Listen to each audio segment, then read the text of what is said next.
تو لوگ تو میرے بھائی مایوسی کبھی نہیں پھیلاتے تھے. مسند امام احمد بن حنبل میں حضرت ابو ہریرہ رضی اللہ تعالیٰ عنہ کی حدیث موجود ہے. فرماتے ہیں کہ ضعیف العمر بزرگ آئے, ضعیف بوڑھے بزرگ, اور چھڑی پہ وہ آئے تو چھڑی پر جھکے ہوئے تھے. جب آدمی زیادہ بوڑھا ہو جاتا ہے, ہم نے دیکھا نا چھڑی پکڑی ہوتی ہے بزرگوں نے, کئی دفعہ جھکے ہوتے ہیں. جناب ابو ہریرہ فرماتے ہیں یہ بھویں ان کی جھک گئی تھی, سفید ہو گئے, یہ بھویں جھک گئی تھی. اور فرماتے ہیں جب وہ بولتے تھے تو ایک دفعہ انہیں سر اٹھا کے آنکھیں کھولنی پڑتی, انہیں ذوق تھا. لیکن میرے محبوب علیہ السلام کا یہ عالم ہے کہ وہ جیسے ہی مسجد نبی میں داخل ہوئے, اللہ کے رسول نے کھڑے ہو کے استقبال فرمایا. حضور نے کھڑے ہو گئے. دیکھنا کسی کو عزت وہ دیتا ہے جو خود صاحب ہے. فرمایا حضور نے استقبال کیا, اور استقبال کر کے نبی پاک صلی اللہ علیہ وسلم نے بٹھایا. ان بزرگوں نے نا 3 باتیں کی حضور سے. عرض کرنے لگے یا رسول اللہ صلی اللہ علیہ وسلم ساری عمر غفلت میں گزر گئی, آج آپ کے کچھ صحابہ ملے ہیں تو تھوڑی ہوش آئی ہے, لیکن حضور اب میں بیکار کا مال ہوں. حضور کمر اتنی جھک گئی ہے کہ میں کثرت سے نماز بھی نہیں پڑھ سکوں گا. اور یا رسول اللہ صلی اللہ علیہ وسلم وجود میں کوئی طاقت نہیں کہ میں تلوار لے کے جہاد بھی کر سکوں. اور یا رسول اللہ اتنی ہمت ہی نہیں کہ میں مال کما کے صدقہ کر سکوں. اب میں کچھ کر نہیں سکتا حضور, میں اب بالکل کمزور ہوں. تو یا رسول اللہ اس عالم میں بھی اگر کلمہ پڑھوں تو رب مجھے قبول فرما لے گا.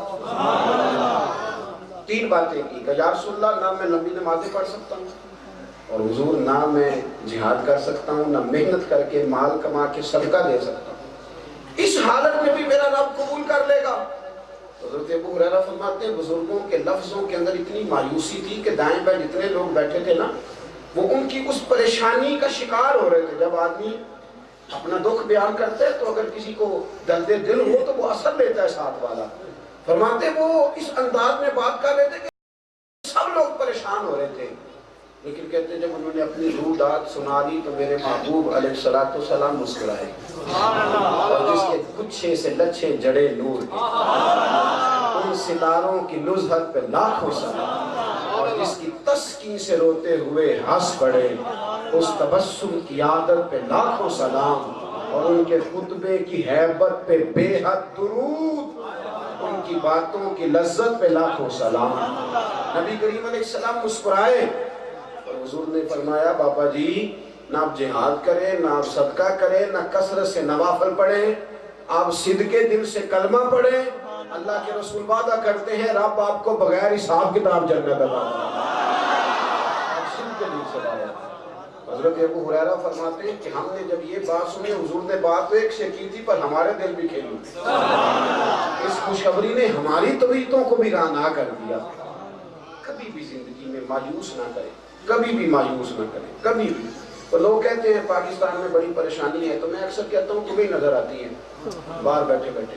ہم نے تو یہ دیکھا ہے کہ آج بھی ایک نوجوان, ایک بزرگ کو خون کی ایک بوتل کی ضرورت ہوتی ہے, اور 14 نوجوان گلی میں کھڑے ہوتے ہیں کہ نہیں کھڑے ہوئے. ہم نے تو آج بھی دیکھا ہے لوگ کسی کے دکھ میں شریک ہوتے ہیں. آج بھی دیکھا ہے, میں نے دیکھا ہے کہ لوگ ٹی وی پر کوئی ظلم ہوتا دیکھ لیتے ہیں تو آنکھوں میں آنسو آ جاتے ہیں. یار یہ نہیں ہونا چاہیے. کسی کی بیٹی کی تکلیف ہماری مائیں سنتی ہیں تو رو پڑتی ہیں. یار یہ درد والی قوم ہے. اتنی جلدی تم نے کہہ دیا, اتنی جلدی مایوسی پھیلا دی. الحمدللہ مسجدیں آباد ہیں, اللہ کا فضل ہے. آپ کسی جگہ مسجد کا اعلان کریں, لوگ پیسے لے لے کے پہنچتے ہیں. آپ کسی جگہ ادارے کا اعلان کریں, میں نے دیکھا ہے عورتیں اپنے کانوں سے بالیاں اتار کے دے دیں.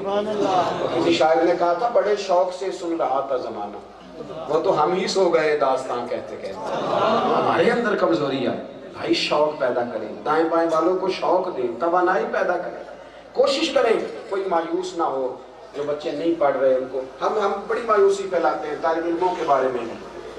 بیٹے پڑھ لیں کے کون سی نوکری ملتی ہے تو ابھی سے کام کر. بھائی ضروری ہے کہ ڈگری بندہ نوکری کے لیے حاصل کرے.